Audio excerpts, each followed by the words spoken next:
Les invito a que tengamos una palabra de oración, mis amados hermanos, y vamos a abrir nuestras Biblias o sus Biblias en el libro o en la carta de Pablo a los romanos para comenzar aquí el estudio en esta noche. Pero tengamos un tiempo de oración primeramente. Padre Celestial, damos gracias, Señor amado. En verdad, Señor, por esta hermosa oportunidad de reunidos aquí, Señor, poder recibir de tu palabra la edificación que necesitamos para crecer en la gracia y en el amor los unos a los otros. Gracias, Señor, porque a través de tu verdad vamos a entender una vez más este misterio escondido llamado la iglesia, de la cual ahora nosotros, los aquí presentes, Señor, somos participantes y miembros de la gran familia de Dios, Señor, llegando, buscando el propósito de llegar a ser un templo santo al Señor y también, Padre Celestial, como dice tu verdad, poder crecer en la madurez y en la gracia de nuestro Señor Jesucristo. Te damos las gracias, Padre Celestial, porque tus propósitos eternos se cumplen ahora también en la iglesia de Dios. Te damos las gracias, Señor, por tu pueblo aquí reunido. Te pedimos tu sabiduría, Señor, y que tu espíritu esté obrando y hablando al corazón de quienes hoy, en este momento, ahora, estarán escuchando tu palabra. Te damos las gracias en el nombre de nuestro Señor Jesús. Amén. Muy bien, mis amados hermanos. Vamos a abrir, como dije, la palabra del Señor en la carta a los romanos. Pero recuerde de dónde venimos en el contexto, ¿no? Siempre estamos soltando un poquito, pero retomando al siguiente jueves para no olvidar cómo va o cómo vamos en nuestro proceso y en nuestra línea de conocimiento para que podamos entender esta es la oración, hermanos, y que la oración, valga la redundancia, también de Pablo sea una verdad de nosotros. Pablo oraba en Efesios 1:15 al 23 que la iglesia o los que le oían pudiesen tener en verdad tres cosas o recibir tres cosas por medio o a través del Señor. Dice, para que el Dios de nuestro Señor Jesucristo, el Padre de gloria, primero os dé espíritu de sabiduría y de revelación en el conocimiento de él, alumbrando los ojos de vuestro entendimiento. Esa es la primera parte de la oración de Pablo. La segunda es, para que sepáis cuál es la esperanza a la cual él nos ha llamado. Y la tercera es, y cuál es la riqueza de la gloria de su herencia en los santos, y cuál la supereminente grandeza de su poder para con nosotros los que creen.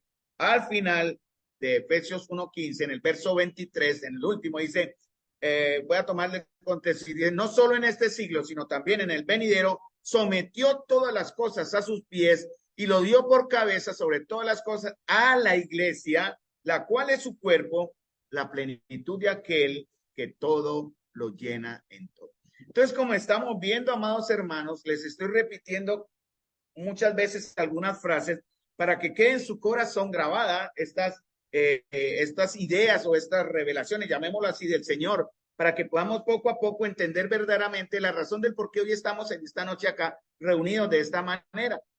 Vimos en Génesis capítulo 2, versículo 17, cómo el pecado entró en el mundo. En Génesis 2:17, el Señor advierte, le dice a Adán y Eva que los crea a Adán primero, después forma su ayuda idónea, pero les da una labor, les da una misión y da un mandamiento, él da una ordenanza que el hombre, sobre todo el varón, que era el responsable en ese momento, no acató.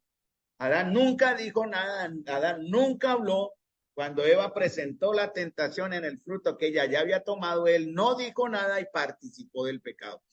Dice Génesis 2:17, mas del árbol de la ciencia del bien y del mal no comeréis, no comerás, porque el día que de él comieres ciertamente morirás. Eso fue lo que el Señor dijo. Y realmente eso fue lo que sucedió, porque a partir de ese momento, Adán y Eva condenaron a las generaciones que vendrían a la separación eterna del Señor, ¿no? Por cuanto todos pecamos, estamos destituidos de la gloria de Dios.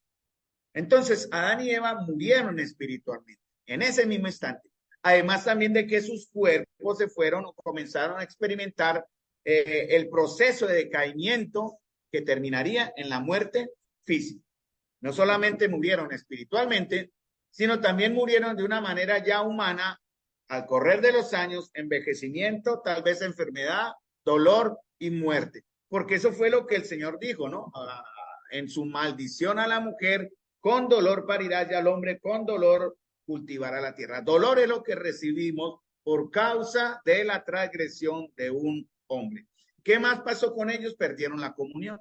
No solamente murieron espiritualmente, sino también perdieron la comunión que antes disfrutaban con el Señor y fueron expulsados del jardín del Edén. Eso está en Génesis 2:24. Y por último, la imagen de Dios que estaba en ellos quedó desfigurada por causa del pecado.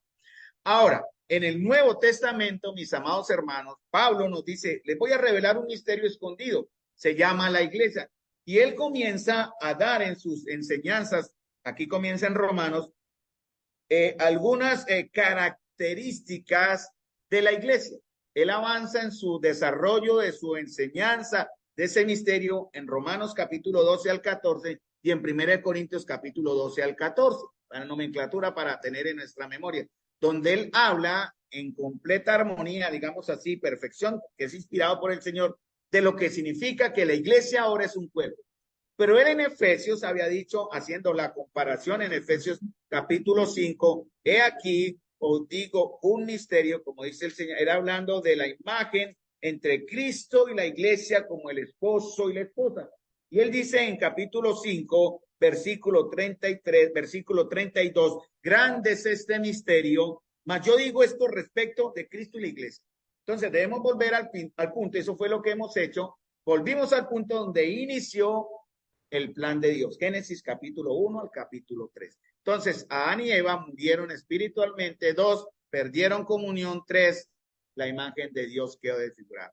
Ahora, en el Nuevo Testamento, ya en la doctrina que se nos enseña, recuerden cuál fue el primer libro que llegó a las iglesias. Si hemos estado atentos a las enseñanzas de los domingos, fue la carta de Santiago, la primera carta que llegó a las iglesias años 40, 40 y tantos después de Cristo. Y 20 años después, Pablo empieza a escribir sus cartas también, Romanos, Corintios, Efesios, Gálatas, porque la iglesia del Señor se había extendido. Y él comienza entonces, como dice en Efesios, a revelar una verdad escondida. Y él empieza con siempre sus cartas, la mitad de sus cartas son doctrina, pero las siguientes partes de sus epístolas son prácticas. Santiago comienza directamente con la práctica. Y si comparamos cuidadosamente las enseñanzas de Santiago, en nada contradicen lo que Pablo enseñaría 20 años, tantos años después. Entonces es una completa armonía.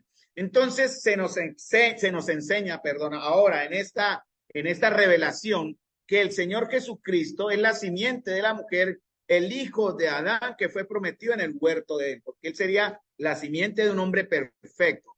Se llama el postrer Adán, ¿no? Y obviamente el postrer Adán, porque hay un primer Adán y un postrer Adán, y sacando de aquí la ilustración o el principio, también hablaremos de una postrer ayuda idónea, llamada, en este caso, la iglesia.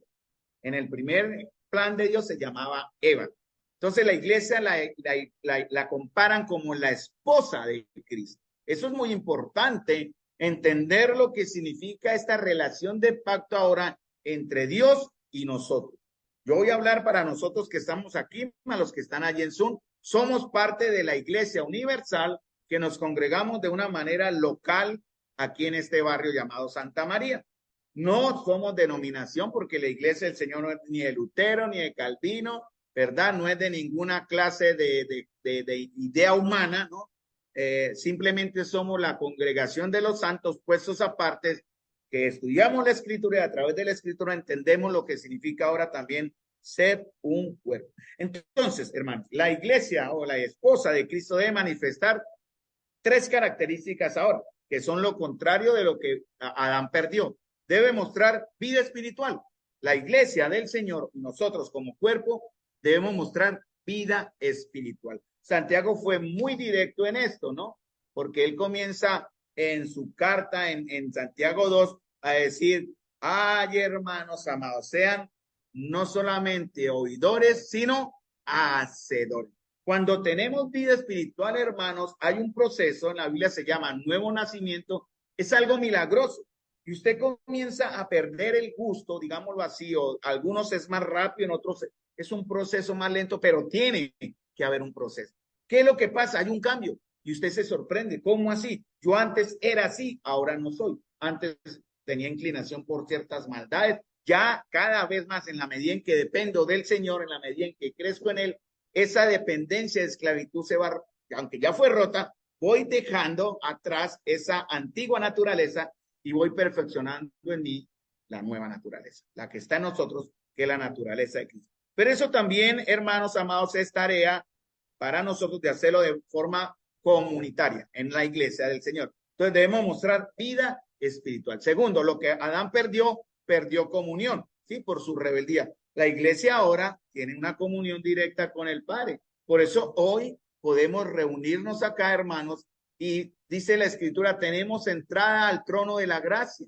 Hombres y mujeres tenemos esa libertad de entrar directamente al trono de la gracia. En los años 1500, Martín Lutero en la iglesia de Wittenberg, creo que si no digo mal el nombre, publicó y clavó en la puerta de la iglesia sus 95 tesis. ¿De dónde salieron estas 95 tesis? Lutero era un sacerdote que empezó a estudiar las escrituras y se dio cuenta, ¿qué fue lo que el verso de Romanos, que está creo que en Romanos 3 o 4, que dice, mas el justo por la fe vivirá? Y eso no era exclusivo del sacerdocio, del papa o de los clérigos que le impedían al pueblo conocer la verdad de Dios. Por eso el pueblo en ese momento, por esos años, por muchos años, cientos de años, estaban esclavizados, no conocían la verdad de Dios. Pero llega la reforma y la reforma abre la oportunidad de que los creyentes o los cristianos pudiesen leer las escrituras en su lengua natural y no en el latín, como era la costumbre que la iglesia y solo los curas la leían. Y a través de un estudio personal y sincero de la verdad de Dios, las personas o los creyentes empezaron a entender lo que significaba tener ahora verdadera vida espiritual y verdadera comunión con el Señor, una comunión perdida por la rebeldía. Y tercero, algo que la iglesia debe ahora seguir mostrando como esposa y cuerpo de Cristo es la imagen de Cristo, ¿cierto? Eso está en Efesios capítulo 4 también, cuando dice el Señor en Efesios 4, que es uno de los textos bases sobre este tema, dice hasta que todos lleguemos. Aquí no es que si usted es parte de la iglesia se quedó atrás. Debe y debemos de manera comunitaria como iglesia, pero también de manera individual estar llegando a tener unidad en la fe, dice Efesios 4:13, y del conocimiento. Primero, unidad en nuestra fe. La fe se manifiesta en varias formas. La fe que salva, la fe que es testimonial o lo que las personas ven, y la fe que aprendemos, que es lo que ustedes ahora están conociendo por la enseñanza. Entonces, debemos crecer en tener la unidad en esa fe y del conocimiento del Hijo de Dios. ¿Cómo? A que lo entendamos como un varón perfecto, dice, a la medida de la estatura de la plenitud de Cristo. Eso se llama madurez. Esas tres palabras, a medida de la estatura de la plenitud de Cristo, se llama madurez. ¿Cómo está su madurez, amado hermano? ¿Cómo está nuestra madurez como iglesia al día de hoy? Porque dice el verso 14 de Efesios 4, una razón, para que ya no seamos como niños. Y los niños tienen unas características, ¿no? Y dice aquí unas características. Lo que el Señor quiere es que nosotros ya no seamos niños, sino que hombres y mujeres con una madurez en Cristo que se va a mostrar en nuestra vida como iglesia y como cuerpo, vida espiritual, comunión y la imagen del Señor manifestada o mostrándose en nosotros. Entonces, hermanos, lo que Adán perdió desobedeciendo, cuestionando y negando la palabra de Dios, entrando una realidad nueva, pero que era una realidad falsa porque fue engañado. Bueno, él no fue Eva, Adán tiene más culpa. El postrer Adán, la Biblia llama que hay un otro Adán llamado Cristo Jesús. Creo que ustedes han oído el término, pero ¿qué tanto han estudiado esto? ¿De quién es el postrer Adán? Este nuevo Adán vino a restaurar, a hacer nuevo lo que el primer Adán había perdido. Entonces, ¿Cristo qué recupera? Recupera la vida eterna que Adán y Eva perdieron y no la entrega. ¿Qué recupera Cristo? La comunión con el Padre. Por eso en su última oración en Juan 17 es, Padre, para que ellos sean uno, como tú y yo somos uno. Hermanos, estoy tratando de usar términos entendibles para que ustedes comprendan, hermanos amados, la responsabilidad que hoy tenemos. El hecho de que ustedes tengan la palabra de Dios en sus manos ya les hace responsables por lo que están escuchando. Porque realmente ya no podemos decir, bueno, tengo la verdad de Dios, pero bueno, miraré a otro lado, esto no es para mí. Esto no significa, no se aplica, no, hermanos. No es suficiente pensar bien para vivir bien. Del hecho de que pensemos muy bíblicamente y conozcamos doctrina y crezcamos en conocimiento, no nos va a hacer iglesia. Debemos vivir lo que el Señor dice, ¿no? Practicar, no ser solamente oidores, sino hacedores. Y eso solo es posible si tenemos vida espiritual, eso solo es posible si tenemos comunión con el Señor, y eso solo va a ser posible si la imagen de Cristo se está desarrollando en nosotros. Entonces, así como Adán tuvo una esposa que fue sacada de ¿dónde? Su costilla. ¿Quién la formó? Dios mismo, ¿cierto? Adán no tuvo nada que ver en esto. Dios lo durmió. Primero lo preparó, ¿no? Desde Génesis 1, veintitantos hasta Génesis 2, veintitantos. El Señor le pone a Adán una serie de responsabilidades. Cuando Adán ya madura en esto, él entrega su ayuda. Por eso Cristo es el postrer Adán que cumple lo que Adán no pudo hacer. Y él ahora forma. En esta primera idea en Génesis, es Dios quien forma a la mujer, ¿no? Cristo tiene también una esposa que se llama la iglesia. Fue formada, en cierta manera, de su costado, de su herida en la cruz.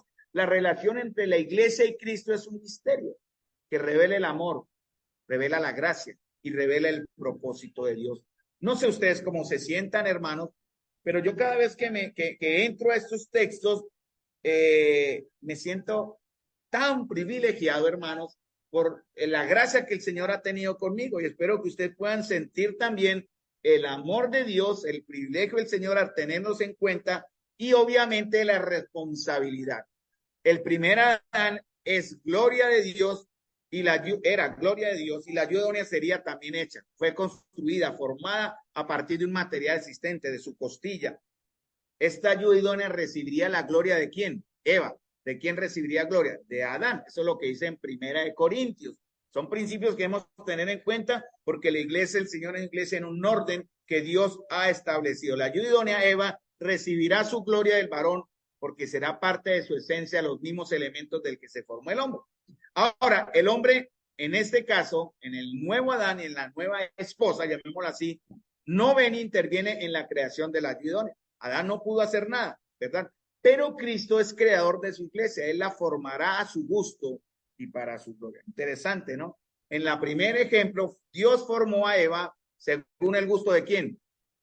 De Dios. Adán no pudo decir nada. Me imagino que fue lo mejor. Eva era lo mejor en perfección. Y lo mismo en este caso es Cristo quien ahora nos está formando para su propio gusto. Ya no es para el gusto de un tercero, en este caso Adán que estaba allá, sino para el gusto de él como el postrer Adán. ¿Cómo creen ustedes que nos ve el Señor entonces como la iglesia de él, como parte de su cuerpo y de su esposa? Vamos a Romanos capítulo 5. Creo que solo vamos a alcanzar a ver Romanos, porque para terminar este bloque, terminaríamos aquí la iglesia como un cuerpo en el Antiguo Testamento y viendo su aplicación en el Nuevo, veremos después la iglesia como un cuerpo con sus dones, veremos después la iglesia como un cuerpo en las ofrendas, vemos después la iglesia como un cuerpo en la cena del Señor y en la adoración y en la alabanza. Pero aquí vamos a ver tres paralelismos, llamemos así. Está en Romanos, nomenclatura fácil de memorizar. Romanos capítulo 5, ¿verdad? Primera de Corintios capítulo 15. Ahí van a ver dos más. Una en Romanos 5 y dos en Primera de Corintios 5. Dos paralelos. ¿Qué significan esos paralelos? Que nos comparan con el postrer Adán y eso se aplica a nosotros como iglesia. Vamos a Romanos capítulo 5, versículo 15. Romanos capítulo 5, versículo 15. Y vamos a ver tres versos, Romanos capítulo 5, versículo 15, hasta el versículo 19. Ahí van a ver unos principios. Yo había abierto aquí en Hechos y en Romanos y no me había dado cuenta. Listo, Romanos capítulo 5, desde el versículo 12, para coger el texto, hasta el versículo 19, ¿no?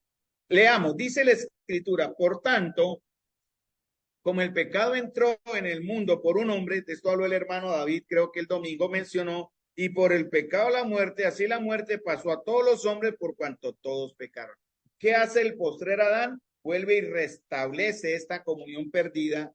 Y así dice, sigue diciendo, pues antes de la ley había pecado en el mundo, pero donde no hay ley no se inculpa de pecado. No quiere decir que el pecado no existiera, pero como no había un conocimiento de lo que era pecado, en cierta manera, porque el hombre tiene su conciencia que también le acuse, no había excusa.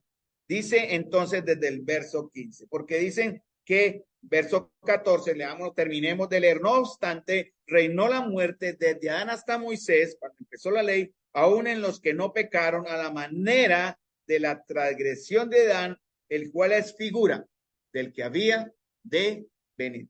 ¿Cuál es la figura del que había de venir? Cristo. Entonces, Adán y Cristo. Debemos tener esto en mente. Entonces, comencemos. Pero el don, ¿cuál don habla aquí? Cuando se habla del don, es el mismo don que está en Efesios. Por gracia sois salvos por medio de la fe, y esto no de vosotros, pues es un don de Dios. ¿Qué significa don? En realidad, don se compara o está asimilado a otra palabra, que está también en Efesios capítulo 2, y que acabé de decir también. El don está relacionado con ¿qué otra palabra? Con la gracia. Entonces, gracia y salvación. Dice, el don, que fue un regalo, no fue como la transgresión, porque si por la transgresión de aquel uno, hablando de Adán, murieron todos, general, abundará o abundaron mucho más para los muchos la gracia y el don de Dios o la gracia de un hombre, Jesucristo. El pecado es una transgresión. ¿Qué significa transgresión? Una violación de una ley, ¿no? Afectó a todo hombre. ¿Qué trajo? Condenación. Quiero que piensen bajo este concepto, hermanos, aunque estamos hablando de algo que es real, obviamente, y sucede, para nosotros ya no tiene efecto en cierta manera, porque nosotros estamos en una nueva creación. Ya como iglesia estamos en una nueva relación y en un nuevo propósito de Dios. Entonces dice que esta transgresión de Adán trajo ¿qué? Condenación, pérdida de comunión y la pérdida de la imagen de Dios en el hombre. Trajo sentencia de muerte, ¿no? Estableció el dominio de la muerte. En Hebreos dice que, o en Corintios dice que el postrer enemigo que el Señor va a vencer es la muerte física y tanto también la muerte eterna, la muerte total. Y el Señor establece el dominio de la muerte sobre la humanidad por causa de ese pecado, ¿verdad? No hay escapatoria. Todos estamos cubiertos bajo la transgresión de Adán. Pero ahora viene el postrer Adán, Cristo. Dice, pero el don de Cristo, hablando en la segunda parte del verso 15, fue una gracia, es decir, un favor inmerecido de Dios. Entonces, los dones o el don o los dones que se habla acá como la gracia son el resultado de la soberanía y la misericordia de Dios. ¿Y qué hacen ellos? Nos dan todas las herramientas, hermanos, para que nuestra voluntad sea llevada a responder a la convicción del Espíritu Santo. Ahora, algunos piensan que el Espíritu Santo solo debe convencer de pecado, pero Él tiene más para convencer. En este momento, espero que el pueblo de Dios aquí presente, como ha sucedido en mi corazón también, podamos en verdad tener convicción. ¿Qué es convicción, hermanos? Certeza de eso que estamos viendo. ¿Para qué? Para que de acuerdo a esto empezamos a responder, empecemos a actuar, empecemos a dar un fruto, empecemos en verdad a mostrar lo que ahora ya somos. Uno de los engaños de Satanás, uno de sus mejores engaños, es hacernos creer, hermanos, que no somos lo que ya ahora somos. Ese es el engaño de Satanás. ¿Qué somos ahora? Somos sus hijos, ¿verdad? Somos herederos de Dios, somos sacerdotes de Dios, en verdad estamos justificados, redimidos, salvos por su gracia. Eso es lo que somos ahora. Pero el enemigo muy inteligentemente aprovecha nuestras debilidades y a muchos les ha convencido que en verdad nunca lo son. Bueno, hay una manera de probarlo, porque el Señor fue muy estricto en esto. Es necesario ver el fruto. Si no hay fruto, es que no hay nada. O no hay raíz, o la raíz no es profunda, o no existe raíz, porque un árbol, como dice, todo buen árbol da un buen fruto. Hermanos, ¿qué estamos entregando? ¿Qué estamos dando nosotros como fruto? No solamente de manera personal, individual, sino también colectivamente como iglesia. Entonces, ¿qué recibimos gratuitamente? El don de la gracia y la justificación. En Romanos 5:15 dice esto. ¿Qué más recibimos?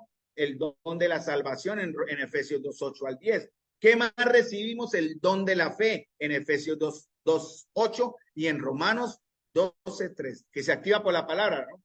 Recuerden cómo dice Romanos 10:17, la fe viene por el oír y el oír por la palabra de Dios. Cuando usted está oyendo, cuando usted está escuchando la palabra de Dios, automáticamente y de manera espiritual su fe se activa. ¿Esa fe de dónde salió? ¿De dónde surgió esa fe? ¿Cuándo la adquirimos? Bueno, fue esa pequeña semilla. Recuerden cómo la compara el Señor, como un grano de mostaza, que es como un granito de arroz, pero cuando crece es un gran árbol. Entonces, por ejemplo, aquí cantamos, si tuvieras fe como un grano de mostaza, ¿cierto? Eso te dice el Señor. Tú le dirías a esa montaña, muévete, y en realidad quiere decir que para los hijos de Dios que actuamos bajo la voluntad de Dios, de cierta manera no hay nada que no podamos hacer en el nombre del Señor. Entonces, hermanos, la iglesia, como cuerpo y esposa de Cristo, vive, crece y se desarrolla bajo esa gracia.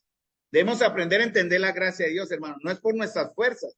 Debemos pedirle al Señor, llénanos de esa gracia. Gracia para resistir pruebas, gracia para resistirnos entre nosotros, gracia también para crecer y desarrollarnos en la voluntad de Dios. En Efesios 2:8-9 es una gracia también que no está basada en ¿dónde? En las obras de la carne, sino en la fe, que debe dar frutos.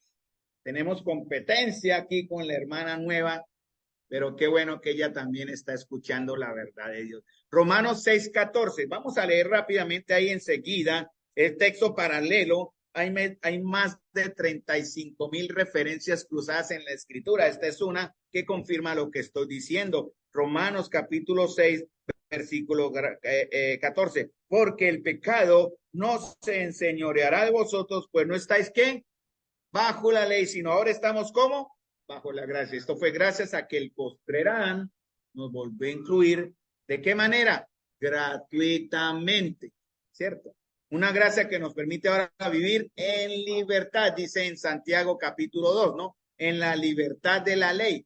Eso quiere decir en la libertad de la palabra, de la ley perfecta se llama, y no en la ley que implica mandamientos, requisitos o órdenes de carácter humano, ¿verdad?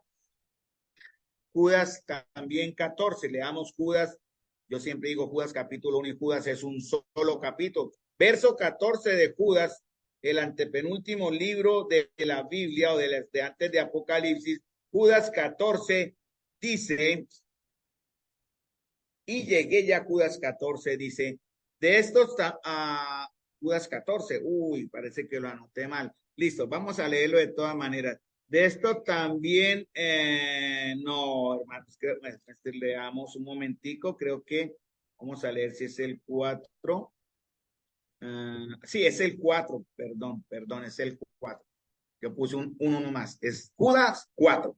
Porque algunos hombres han entrado encubiertamente, los que desde antes habían sido destinados para esta condenación. ¿Desde cuándo fueron estos hombres destinados a condenación? ¿Desde qué momento? ¿Desde qué momento estos hombres que habla aquí Judas fueron condenados a condenación? Fueron destinados a condenación. ¿En qué momento? En libertinaje. ¿Desde qué momento un hombre es condenado llevado a condenación? Desde el momento en que nace. Por eso la paga del pecado es la muerte. Por cuanto el pecado entró en el mundo con un hombre, por el pecado la muerte pasa a todos los hombres por cuanto todos pecaron. Y hay unos hombres que aquí que entran a la iglesia, al cuerpo de Cristo, que eso es lo que dice Judas, advirtiendo de los falsos maestros, dice, algunos hombres han entrado encubiertamente, los que de antes habían sido destinados para esta condenación, hombres impíos que convierten en libertinaje la gracia de nuestro Dios y niegan a Dios el único soberano y a nuestro Señor Jesucristo. Ahora estamos, hermanos, obligados o llevados a vivir bajo la gracia del Señor y no bajo la ley. Estad pues firmes, dice en Gálatas capítulo 5, en esta gracia en la cual fuimos otra vez libertados.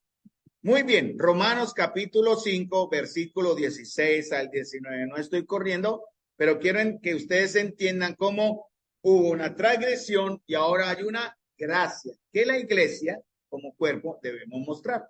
Muy bien. Ahora, Romanos capítulo 5, versículos 16 al 19. Ahí hay varias cosas más y leemos.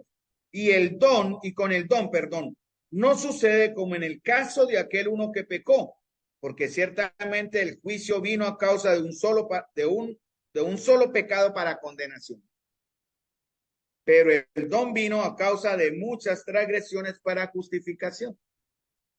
Pues si por la transgresión de uno solo, en este caso de Adán, reinó la muerte, mucho más reinará en vida por uno solo, Jesucristo, los que reciben la abundancia de la gracia y el don de la justicia. Ahora, como iglesia, hermanos, por el pecado de Adán, un solo pecado, la condenación vino. ¿Cierto? A veces cuando he testificado a algunas personas que creen que no son tan pecadoras, yo les doy el siguiente ejemplo y lo he usado algunas veces aquí en la congregación. Adán fue expulsado de la presencia del Señor por un solo pecado. Si yo peco 3 veces al día, que sería de muy chiripas, pecamos más, de pensamiento, de palabra y de obra, solo son 3 pecaditos al día, ¿cierto? Y de igual manera, si son en un año 365 por 3, son más o menos 3,000 pecados. Si tengo la gracia de vivir 50 años y digamos que un bebé adquiere ya su conocimiento del bien y mal, digamos que a los 5 y ya tiene 50, tiene 45 años de vida, ¿cuántos pecados tendrá? 45,000 pecados. ¿Cómo creen ustedes que una persona entra entonces a la presencia de Dios si por causa de uno solo fuimos expulsados? Pero ahora dice, como dice aquí, si por la transgresión de uno solo reinó la muerte, mucho más. O sea, hay mucha más ventaja, hermanos. Reinará en vida, o sea, nosotros, por uno solo, Jesucristo, los que reciben, ¿cómo? ¿De qué manera? La abundancia de la gracia y el don de la justicia. Y la iglesia debe mostrar ese aspecto de gracia y de justicia. Por eso en Mateo 5 y en Lucas, se me olvidó el texto de Lucas, en el sermón del monte, el Señor dice muy bien en las 7 bienaventuranzas las características de una persona que realmente ha nacido de nuevo también, ¿no? Bienaventurados los que tienen hambre y sed de justicia, porque ellos serán saciados. ¿Qué significa hambre y sed de justicia, hermanos? No tolerar el pecado, no permitir el pecado, no hacer acepción de personas también en la comunión, dolernos por aquellos que sufren. Estamos muy golpeados en lo personal, les confieso con vergüenza también, obvio, cuando la primera noticia del ataque de estos terroristas a Israel, el dolor que me embargó, hermano, porque yo soy una persona que aprecio mucho al pueblo del Señor. Y me dolió, y ver imágenes, y ver violencia, y ver muerte de los enemigos de Dios, hermanos. Señor. El hermano me mandó, sí, es una Israel espiritual, es verdad. Estamos bajo la promesa de Abraham, ¿no? De aquellos que creeríamos, de aquel que primero creyó, mas el justo vivirá por la fe. Pero saben una cosa, hermanos, los judíos están siendo preparados en el plan de Dios para que reconozcan a su verdadero Mesías. Esperamos y sé que el Señor cuidará a su pueblo, los rodeará porque Él necesita aprender primero, va a sufrir, van a tener dolor, van a tener miedo. Ya en esta semana empezaron ya a atacar del sur hacia el centro, cerca de la ciudad también donde viven los padres de Alberto, ¿verdad? En Beersheba, que queda cerca de la frontera norte, arriba, y ya no hay seguridad en ninguna parte. Pero hermanos, oremos para que el Señor proteja al pueblo de Dios. No nos alejemos entonces de lo que es de la gracia y el don de la justicia que ahora recibimos nosotros por ser parte del pueblo. Eso significa también, amados hermanos, que también seremos en algún momento perseguidos por la fe y debemos tener la madurez en nosotros formada para que la gracia de Dios nos permita soportar este tipo de prueba. ¿Cómo será el momento cuando alguien venga a matarnos por nuestra fe? ¿Cuál será su reacción? ¿Huirá o esperará? ¿Gritará clamando misericordia o esperará que el Señor sea glorificado en su muerte? Todo esto, hermanos, es gracias a que el postrer Adán nos da en abundancia gracia el don de justicia. ¿Qué iba a decir, hermano? Perdón. Amén. Yo pensé que iba a comentar algo. Muy bien, hermanito Eduardo. Listo. Dice, ¿qué más? Este don abundó y superó el daño causado por el pecado. Y además de gracia recibimos por medio de Cristo, ¿qué? ¿Qué viene con la gracia? Que dice en Romanos 3. Otra palabra. Es la primera palabra en nuestra, realmente, aunque está bien en un paquete, digamos que es la primera palabra que ya nos pone efectivamente en una buena relación con Dios, porque hay redención, que es el pago, y después viene el efecto de ese pago, que se llama ¿cómo? Justificación, donde el Señor dice pago. Mientras hay redención, todavía no hay justificación, ¿verdad? Adán nos vendió. Adán entregó todo señorío a Satanás. En cambio, Cristo lo compró. Pero no lo compró bajo el precio de Satanás. Satanás no puede poner precio. Él lo compró en el precio del mismo, de su propia sangre, y nos da los beneficios a nosotros. Por eso dice la escritura en Romanos 3 y habla de esos conceptos de redención, justificación, propiciación. Romanos 3:25 en adelante, que ahora nosotros tenemos en nuestra vida. Tercero y último, Romanos 5:19. Porque el próximo jueves vamos a 1 Corintios 15. Ahí vamos a ver dos paralelos más. Aquí solo vimos el de Romanos. Bien, Romanos capítulo 5, versículo 19. Así como por la desobediencia de un hombre, los muchos, recuerden, dice los muchos, no dice todos. ¿Por qué dice los muchos y no todos? Porque ancha es la puerta y estrecho es el camino que lleva a la vida eterna. Ancha la puerta que lleva a la perdición y muchos andan en ella, pero solo unos cuantos en verdad llamados los salvos, que somos nosotros, que aquí dice los muchos, no será para todos, dice los muchos fueron constituidos pecadores, así también por la obediencia de uno, los muchos serán constituidos justos. Cuando habla de esto quiere enfocarse en lo que ahora ya somos. Fuimos constituidos pecadores, ahora hermanos somos constituidos como dice acá, justos. Esto es la obra del Señor, la obra del postrer Adán. El primero por desobediencia, rechazó la voluntad de Dios, pero el don de Cristo fue la obediencia. ¿Cuál fue su obediencia? Dice Filipenses 2, el cual siendo en forma de Dios, no valoró esa forma, el ser Dios, como algo a que aferrarse, sino que se humanó, tomando forma de siervo y hecho semejante a los hombres, fue obediente hasta la muerte y muerte de cruz. Era la única manera, hermanos, en que él mismo, miren cómo es la paradoja de la vida, el hombre jamás, nunca podría pagar su redención, es imposible. Y el ofendido paga el precio para redimir al ofensor. Adán nos vendió, Cristo nos compró basados en su propio valor. Entonces, Pablo concluye que la obra de Cristo, como el postrer Adán, es la base de la salvación y la esperanza de nosotros como creyentes que participamos de su resurrección y de su gloria. Hermanos, si la iglesia debe desarrollar en nosotros estos nuevos maneras de ser, justicia, ahora somos declarados justos, ¿qué más? Gracia, ¿verdad? Vivir en la gracia, vivir en el aspecto como salvos en la gracia y no bajo legalismos, y otros conceptos que veremos a través del paralelo en 1 Corintios 15, 20, 28 y 1 Corintios 15, 45 en adelante, que son los otros dos más que faltan. Vamos a dejar acá, mis amados hermanos. Espero que hayan entendido. Si hay dudas, yo estoy leyendo, mostrando la escritura. No se queden con la duda. Estamos aquí listos, dispuestos, sin duda, para guiarles en cualquier aparente confusión que puedan tener ustedes. No debe haber, obviamente. La escritura es muy clara, pero de igual manera, estamos los maestros con el hermano David y mi persona listos para cualquier duda que ustedes tengan con la verdad de Dios. Estudiarla diligentemente, mis amados hermanos, y poder entonces crecer como iglesia y como cuerpo. Vamos a terminar con una palabra de oración.